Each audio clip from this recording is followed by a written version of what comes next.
Football বিশ্বকাপ উন্মাদনায় ১০-১২ জন মানুষ এবছর নিহত হয়েছেন। কুষ্টিয়ায় একজন আত্মহত্যা করেছেন বুলিংয়ের কারণে। এসব মৃত্যুর জন্য কে বা কারা দায়ী?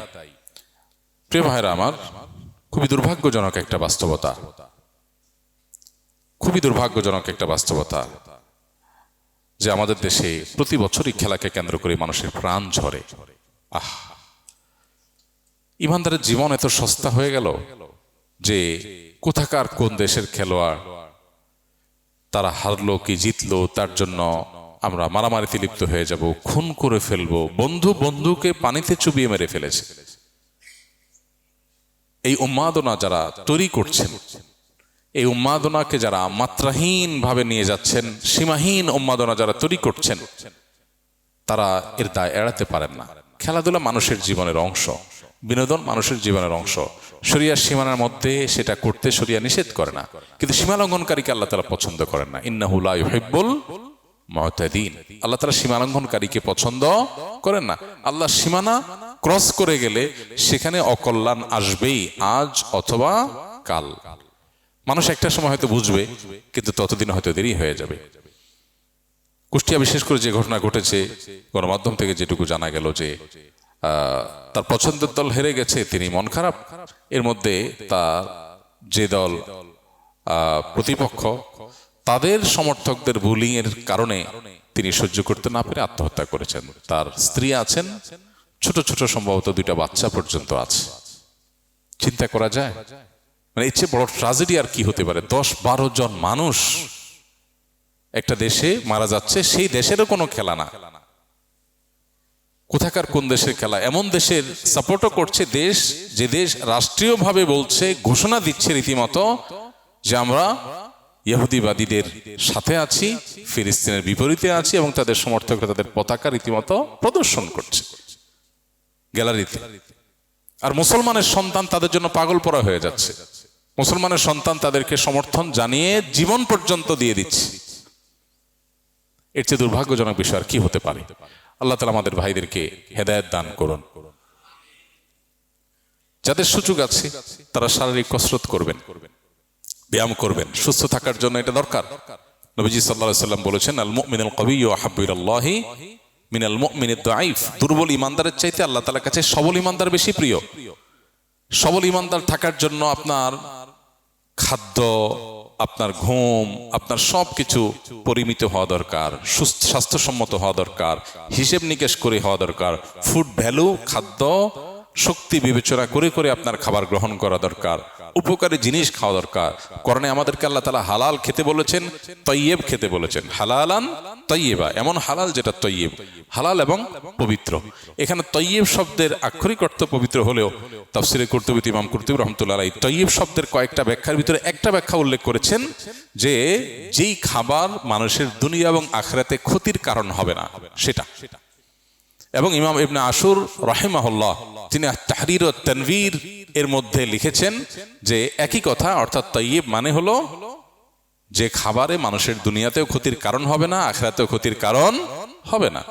এখন আপনি জাঙ্ক ফুড খেলেন, এমন ফুড খেলেন, এমন খাবার খেলেন যেটা তেল জাতীয়, বলতে আপনার তেলে ভাজা, যেটা অস্বাস্থ্যকর, যেটা আপনার স্বাস্থ্যকে নষ্ট করবে, যেটা অ্যাসিডিটি তৈরি করবে, যেটা আপনার শরীরের জন্য ক্ষতিকর হবে, সেই খাবার খেতে ইমানদারকে আল্লাহ উৎসাহিত করেন নাই। বরং আল্লাহ তাআলা বলেছেন এমন খাবার খেতে যেটা দুনিয়া আখিরাতে যার কোনো ক্ষতি নেই, বা ক্ষতিকর খাবার না যেটা, সেই খাবার।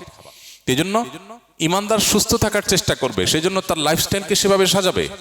সে অর্গানিক না হলেও চেষ্টা করবে প্রাকৃতিক খাবার খেতে। আর্টিফিশিয়াল, প্রসেসড এবং মানুষের জন্য ক্ষতিকর যে বিষয়গুলো আছে সেগুলো থেকে বেঁচে থাকার চেষ্টা করবে। কারণ সুস্থ থাকতে হলে তাকে এটা করতে হবে, আর সুস্থ থাকতে হবে কারণ আল্লাহর ইবাদত করতে হবে, কারণ তাকে জিহাদের প্রয়োজন হলে জিহাদ করতে হবে। সেজন্য ইমানদার সে চেষ্টা করবে, তারই অংশ হিসেবে, সুস্থ থাকার অংশ হিসেবে সে এক্সারসাইজ করবে, সে ব্যায়াম করবে, সে শরীয়র সীমানার মধ্যে থাকে, খেলাধুলাও করবে। ইমানদার খেলা দেখবে না, খেলবে। ইমানদার প্রয়োজনে খেলবে, খেলবে আরেকজন আমি দেখবো কেন, খেলবে আরেকজন, আমি না খেয়ে নাচা পাবলিক হব কেন? ছাগলের বাচ্চা কিছু দুধ খায় আর কিছু না খেয়ে শুধু নাচে, লাফায়। ইমানদার প্রয়োজন হলে সে খেলবে, সে না খেলে লাফাবে না, আরেকজনে খেলা দেখবে না। খেলা দেখবেন কেন? খেলা নিজে লাগলে শরিয়ার সীমার মধ্যে থেকে খেলবেন। এরপরেও যদি কেউ শরিয়ার সমস্ত শারায়েত মেনে যদি দেখে কোনো মাঠে খেলা হচ্ছে, আপনি দেখলেন বা এমন কোনো জায়গা আছে যেখানে কোনো হারাম কিচ্ছু নাই, কোনো আসক্তি নাই, বহু শর্ত সাপেক্ষে সেটা জায়েজ হতে পারে। কিন্তু যে উন্মাদনা চলছে, 10-12টা মানুষের জীবন আমরা হারালাম, 10-12টা ফ্যামিলি যারা হারিয়েছে তারা জানে। এই উন্মাদনাকে যারা লাগামহীন ভাবে সৃষ্টি করেছে, তৈরি করেছে, আমার মনে হয় তাদের উচিত এটার জন্য তাদের বোধোদয় হওয়া এবং এই লাগামহীন উন্মাদনাকে অ্যাপ্রিসিয়েট না করা। হ্যাঁ, আবারও বলছি, ইসলাম বিনোদনকে নিরুৎসাহিত করে না, নিষেধ করে না, কিন্তু প্রত্যেকটা জিনিসে একটা সীমা আছে, রেখা আছে। অর্থহীনতা, যে কাজের পিছনে আমার কোনো লাভ নাই দুনিয়া আখিরাতে, ইসলাম সেটা আমাদেরকে করতে বলে না। ইসলাম একজন মানুষকে, একজন মুসলমানকে অর্থবহ কাজ করতে বলে। আপনি খেলাধুলা করলে আপনার শরীরে ব্যায়াম হবে, ঘাম ঝরবে, এক্সারসাইজ হলে আপনি সুস্থ থাকবেন, এটা করেন। কোনো কিছু যদি আপনার আনন্দের কারণ হয় শরিয়ার সীমার মধ্যে থেকে, সেটা আপনি করেন, কিন্তু সীমার বাইরে গিয়ে না। আল্লাহ তাআলা সীমা লঙ্ঘনকারীকে পছন্দ করেন না। যারা খেলাধুলার নামে এই উন্মাদনার মধ্যে লিপ্ত হচ্ছেন, এর অনাচারগুলোকে খেয়াল করছেন না, তাদের উচিত এই উন্মাদনা পরিহার করা। মিন হুসনি ইসলামিল মারই তারকুহু মা লা ইয়ানি, একজন মুসলমান ইসলাম সুন্দর হবে যখন সে অহেতুক অনর্থক কাজ পরিহার করবে। অনর্থক অহেতুক কাজ পরিহার যখন করবে, তখন তার ইসলামটা কি হবে? সুন্দর হবে। অহেতুক কাজকে ইসলাম অ্যাপ্রিসিয়েট করে নাই। শারীরিক কসরত আর খেলাধুলাকে ইসলাম হারাম করে নাই। কিন্তু ইহুদি নাসাররা বিশেষ করে যারা ঘোষণা দিয়ে বলে কয়ে ফিলিস্তিনি মুসলমানদের বিরুদ্ধে অবস্থান নিচ্ছে, ইহুদিবাদীদের এবং খুনিদের, অত্যাচারীদের পক্ষে রাষ্ট্রীয়ভাবে ঘোষণা দিয়ে রাষ্ট্র বলছে আমরা তাদের সাথে আছি, মুসলমানের বিবেক কিভাবে সায় দেয়? শুধু এরা না, একজন মানুষ অমুসলিম, আল্লাহর প্রতি বিশ্বাস নাই, কুফরি করে, আপনার ওয়ালা বারা, আল্লাহর জন্য বৈরিতে, আল্লাহর জন্য ভালোবাসা ইমানের গুরুত্বপূর্ণ অংশ, সেটার দাবি কি? সেটার দাবি কি? এই সমস্ত মানুষগুলোর পেছনে চলা? নবী আলাইহিস সালাম যথাযথই বলেছেন, লাতাত্তাবিউন্না সুনানা মান কানা ক্বাবলাকুম, তোমাদের পূর্বের যারা চলেছিল তাদের পিছনে তোমরা অন্ধের মতো অনুসরণ করবে। এমন সময় আসবে, এমনকি তারা যদি 1 হাত যায় তোমরা 1 হাত যাবে, তারা 1 বিঘত গেলে তোমরা 1 বিঘত যাবে, তো তারা গিয়ে যদি গুই সাপের গর্তে ঢুকে তোমরাও গিয়ে সেখানে ঢুকবে। সাহাবীরা বলেছেন তারা কারা? ইহুদি খ্রিস্টান। নবী সাল্লাল্লাহু আলাইহি ওয়াসাল্লাম বলেছেন তারা ছাড়া আর কারা? এদের কথাই বলছি যে একটা সময় আসবে মুসলমানরা এদের পেছনে অন্ধের মতো ছুটবে।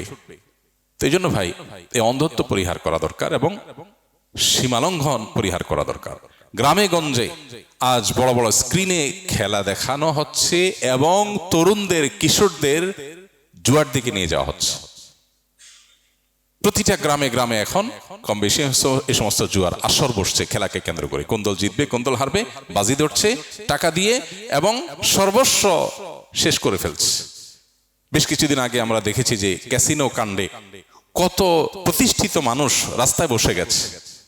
সর্বনাশ হয়ে যাওয়ার পরে আমরা হা হা করছি, আমাদের পুলিশ অনেক প্রভাবশালী নেতাদেরকে পর্যন্ত গ্রেফতার করেছে, অনেক অ্যাকশন নিয়েছে।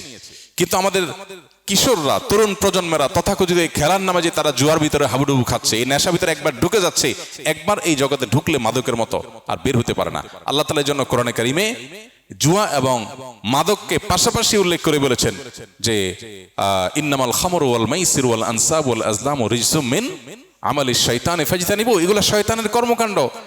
শয়তান এগুলো দিয়ে মানুষের মধ্যে বিবাদ ঘটাতে চায়। এই যে 12টা মানুষের প্রাণ গেল, 10টা মানুষের প্রাণ গেল, কোরআনে আল্লাহ আগেই বলেছেন যে এই জিনিসগুলো মানুষের মধ্যে বিবাদ বিতণ্ডা তৈরি করে। এবং বিশেষ করে এই যে জুয়ার যে বিস্তার আজ গ্রামে গঞ্জে হচ্ছে, এই খেলাকে ঘিরে, খেলার মোড়কে জুয়াকে প্রচার করা হচ্ছে। বাংলাদেশের খেলার সাথে রিলেটেড যে আপনার বিভিন্ন সংবাদ মাধ্যম আছে, এর কোনটিতে রীতিমতো খেলার ফাঁকে ফাঁকে জুয়ার অ্যাডভার্টাইজ নিয়মিত দেয়া হচ্ছে। তাহলে একটা প্রজন্মকে ধ্বংসের দিকে নিয়ে যাওয়া হচ্ছে। এই উন্মাদনা, এটা যদি আমরা থামাতে না পারি, একটা সময় ক্যাসিনো কাণ্ডের মতো আমরা সর্বনাশ হয়ে যাওয়ার পরে হাহা করব, তখন কাজে হবে না, আহা করে কাজ হবে না। আল্লাহ তাআলা আমাদেরকে বোঝার তৌফিক দান করুন এবং আমাদের এই উন্মাদনাকে আল্লাহ রাব্বুল আলামিন কন্ট্রোল করার তৌফিক দান করুন।